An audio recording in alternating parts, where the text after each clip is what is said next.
Greetings and salutations. Now it's 4:19 a.m. and it's January 5th of 2021. And tomorrow will be a year. 1 year of the events in Washington, the assault on Washington. When you have many people who call themselves patriots doing the act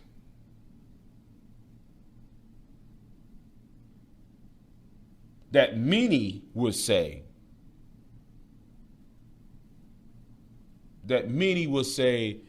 are terroristic,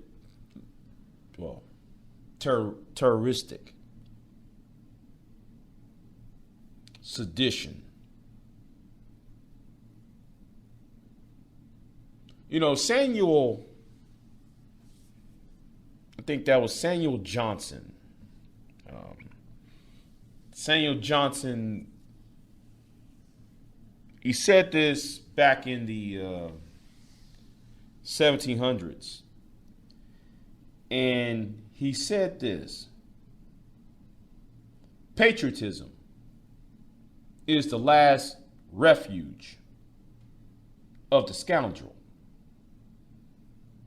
The last refuge of a scoundrel. So what you're going to hear tomorrow, and I expect on many live streams, you're going to have many conservatives, or those who believe that they are conservatives. You're going to have some who believe that they're for the union. They're going to tell you that it's a fraud. It didn't exist. That the events last year did not exist. That it doesn't, they're going to try to downplay it as a simple misunderstanding. Not when you see nooses. Not when you see guillotines. And yes, I can provide the pictures of the guillotines and the nooses carried by the mob. We need to understand something about this country. And what happened on the events that led up to this tragic event.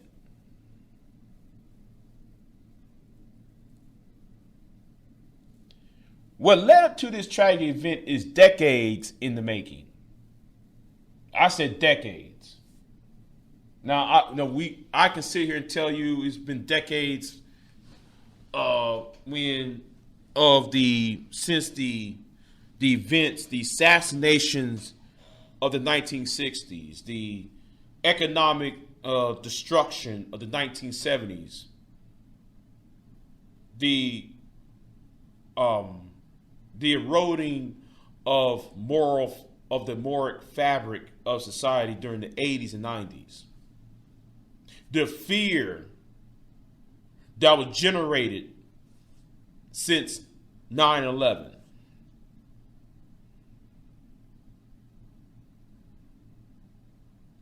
And many of us really don't want to identify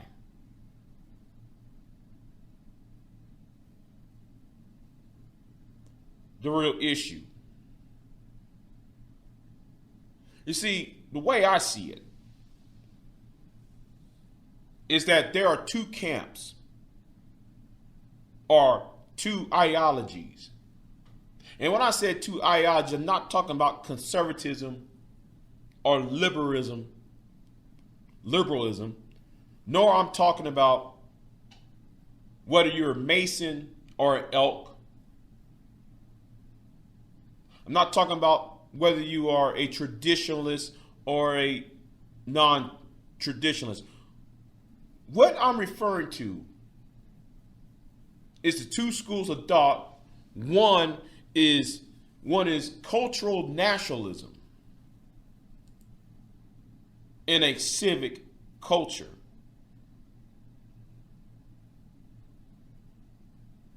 What we have is a civic culture mindset being eroded away for political expediency.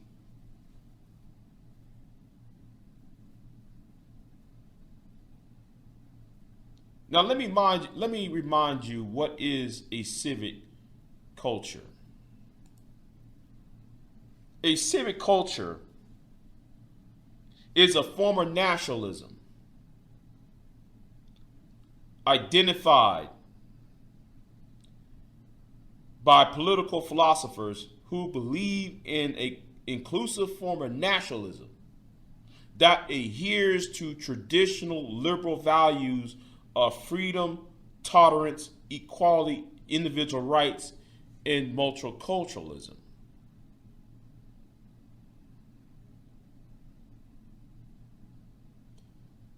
But what we have today, or last year, is not a civic culture.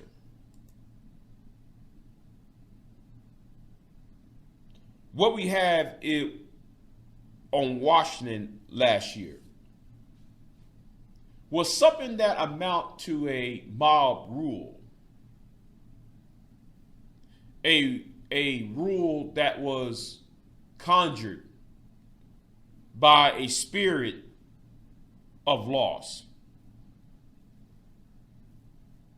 by a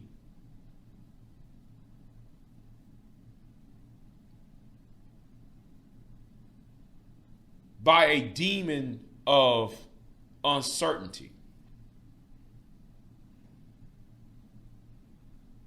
And the ghost of discontent.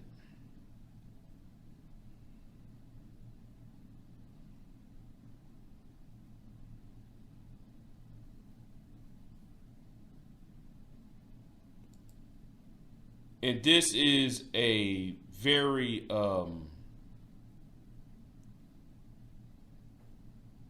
problematic, wrapped up in the confines of cultural nationalism, where it all stems from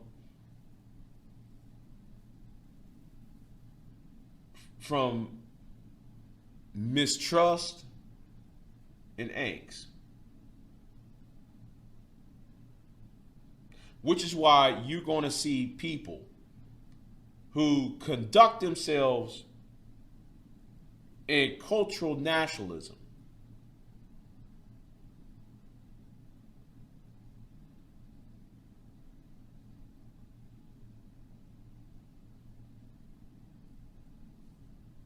what they're going to do is the whole I'm trying to form my words in a better way. They're going to start making excuses. They're going to start making they're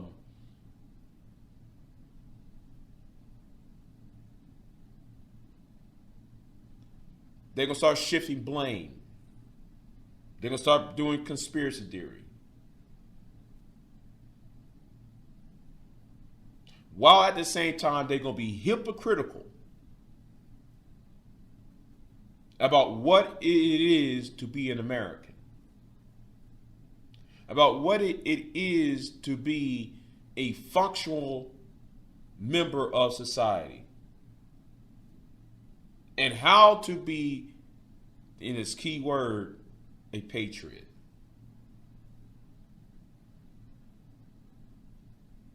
And while many of them are going to sit there and talk about, well, they are a conservative, then they're going to sit there and talk to you on these panels, on TV, on the internet, how much they love America.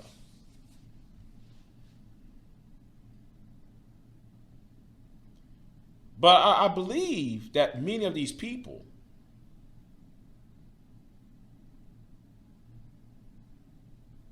really don't grasp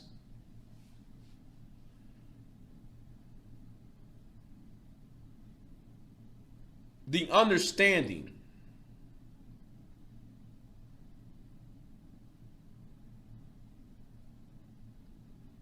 of a civil society. Now, many of them are going to tell you, well, I just want America to unify. Well, was that happening on the Capitol unifying? No. You know, this is kind of similar. This is kind of similar because a lot of these people will tell you that they're Republican, they're conservative, they're for unifying this country, but then though they forgot that they supposed to be the heirs of a president who once said, with malice towards none, with charity for all. How are you supposed to sit there and talk about you want unity? And you say with malice towards none when you go to the Capitol building with nooses? How can you talk about that you want charity for all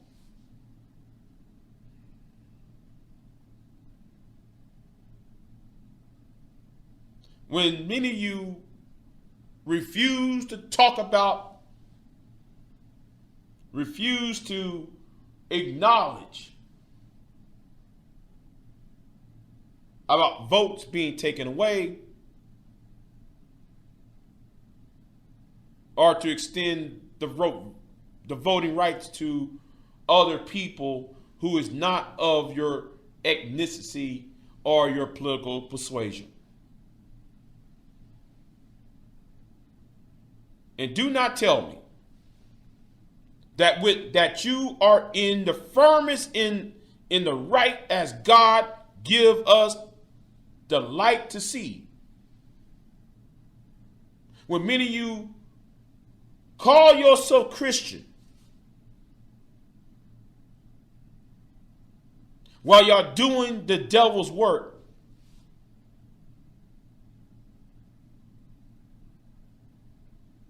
with your actions and bearing false witness when you lack the accountability to self-examine your own actions.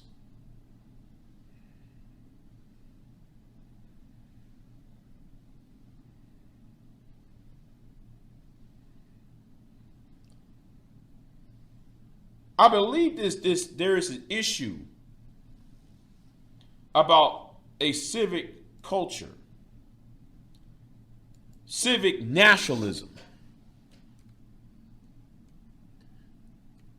Now, along with civic culture of nationalism,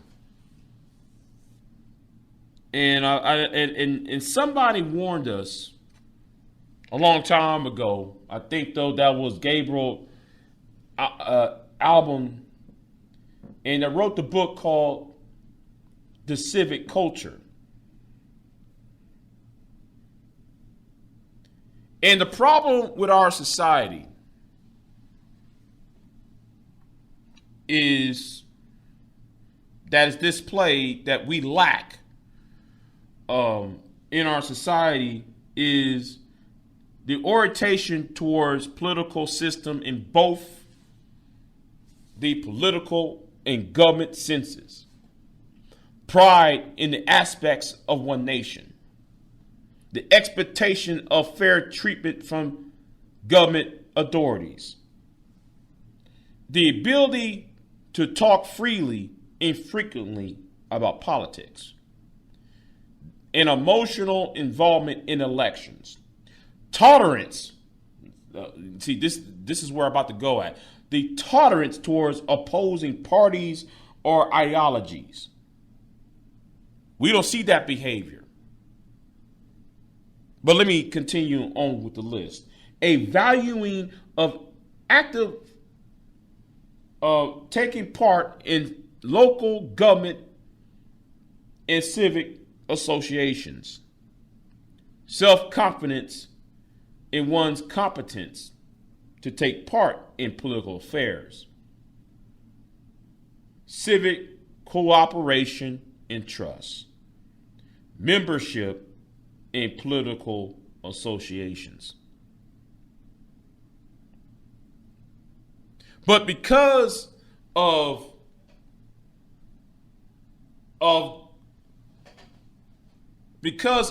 cultural nationalism,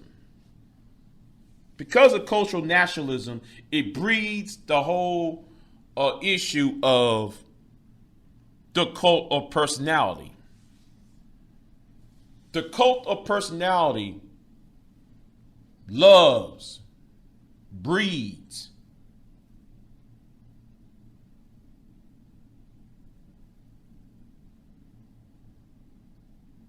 in cultural nationalism. It breeds in the cesspool where tolerance to tolerate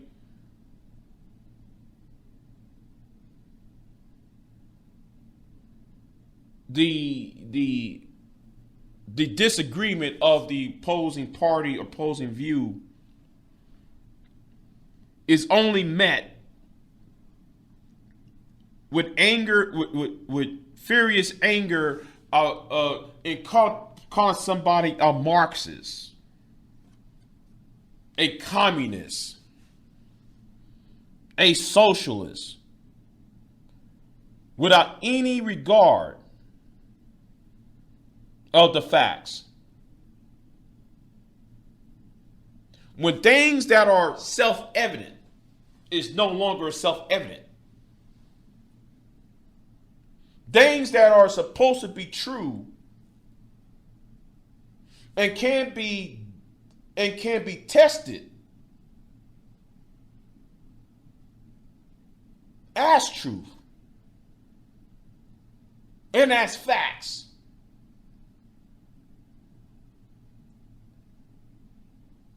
is now turning to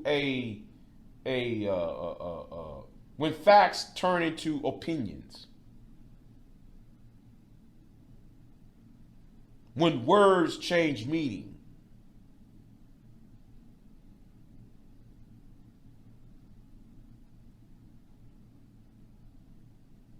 But this, like I said the other day, I said this, listen, cultural nationalism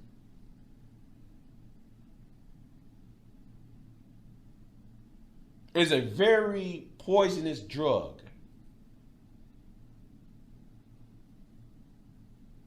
Because all it does, it allows the demon of despair, the ghost of contempt,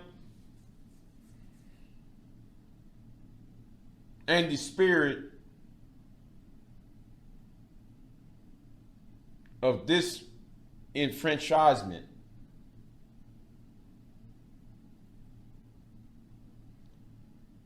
to that which will erode away wisdom from the general population. And because of that, you see what you see on January the 6th. You have a media Fox News, CNN, MSNBC unfairly report the news, take information and slant the information just to prove a political or a racial point.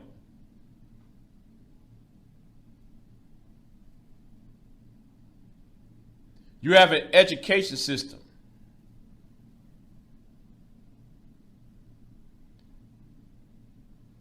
that instead of educating the child, that student,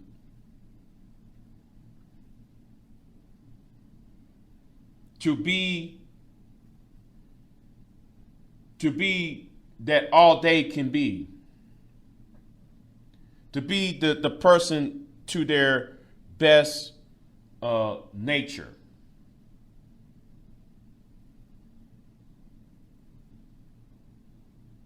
Our education system turned them into wage slaves, into tools for the elite.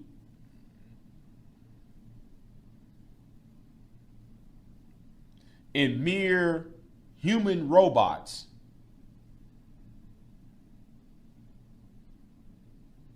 to gather up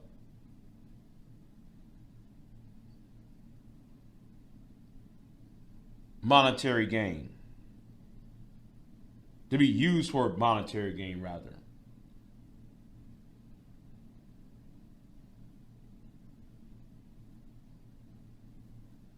We also have our sports, our entertainment.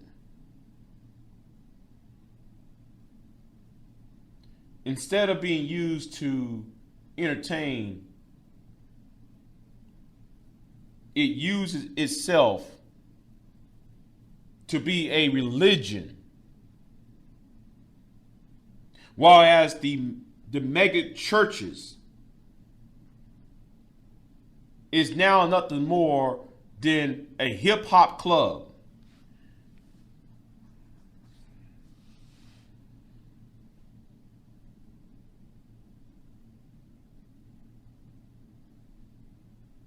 And excuse making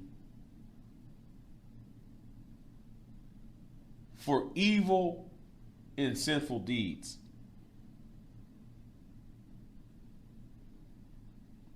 For the past 40 years, this is what concludes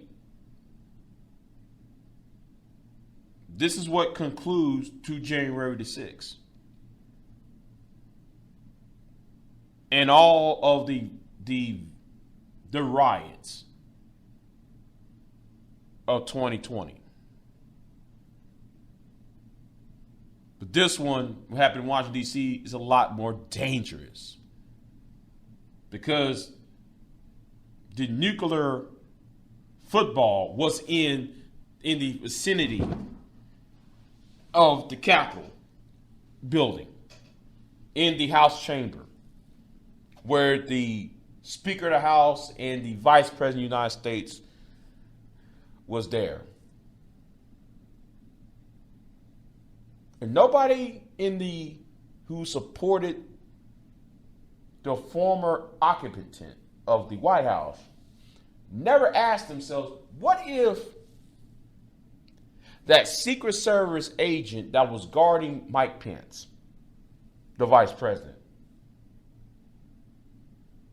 what if he forgot the nuclear football?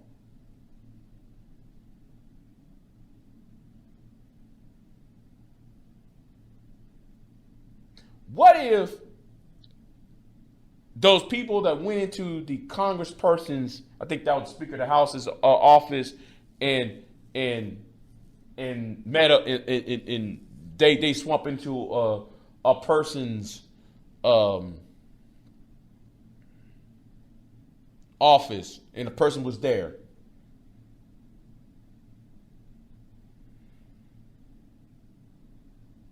And I remember talking to one of you Trump supporters who sit there and said, listen, that's our house. We got the right to storm up in it anyway. And I said, really? Well, guess what? If you are from, I'm only using a state here. I'm just using this as an example. If you are, talk about this is your country. No, it's not your country. It's our country. Let's get that point first.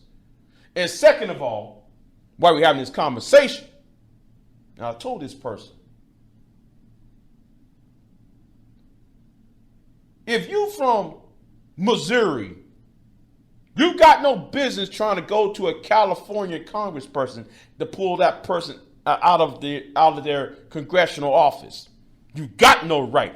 See, again, and don't talk to me about the Constitution. Because it's not your house, it's our house. People who want to vote, people vote who they want to vote for and put in office. Just because you got sour grapes does not mean you're right, that you got the right to believe that you can physically remove somebody that you don't like. All that spreads is nothing more than something that y'all always talk about. The spread of communism. How you think the communists took over Russia after, during the latter days of the First World War?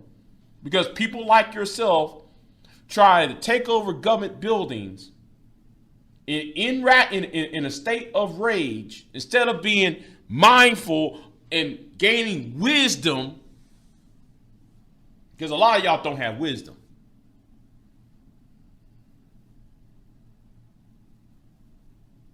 Instead of gaining wisdom and have the foresight, you act upon your violent, emotional impulses.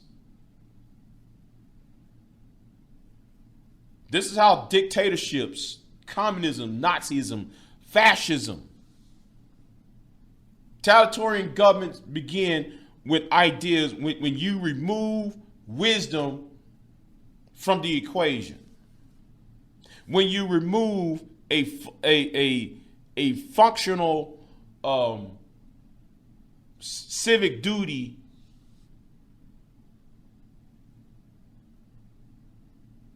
from the mindset of yourself.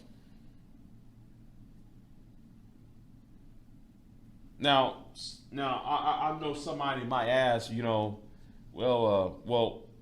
how can we prevent another January the 6th?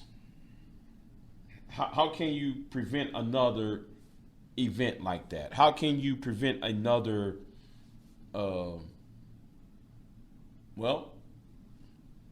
let me give you a couple of things. Maybe a couple. I might have more.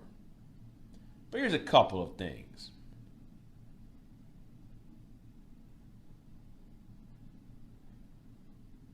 Revamp the education system.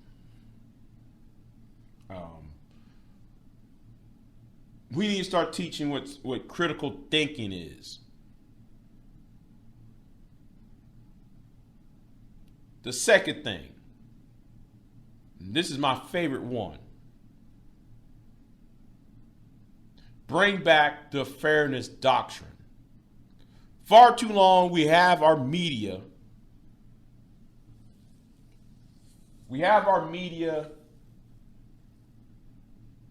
Trying to be emotional pimps.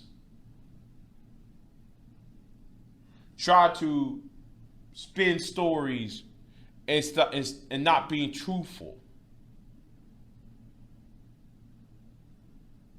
all the way. And perhaps a third option. Perhaps a third one is that we need to roll back or repeal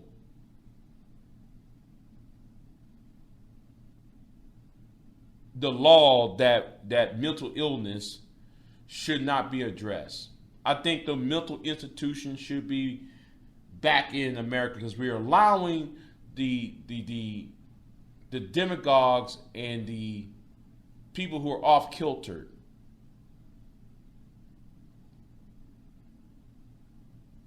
access to political life. But anyway, I talked long enough about this topic. Like, share, subscribe, and you know what? I'm gonna do a part 2. That's right. I'm gonna do a part 2 because we're gonna talk about this hanging Martin Luther King upside down. But that's for the next video that might come in 2 weeks on January the 17th. Look out for that one. I got that one on the docket. But anyway, like, share, subscribe. I'll see you next time, and I'm out. Peace.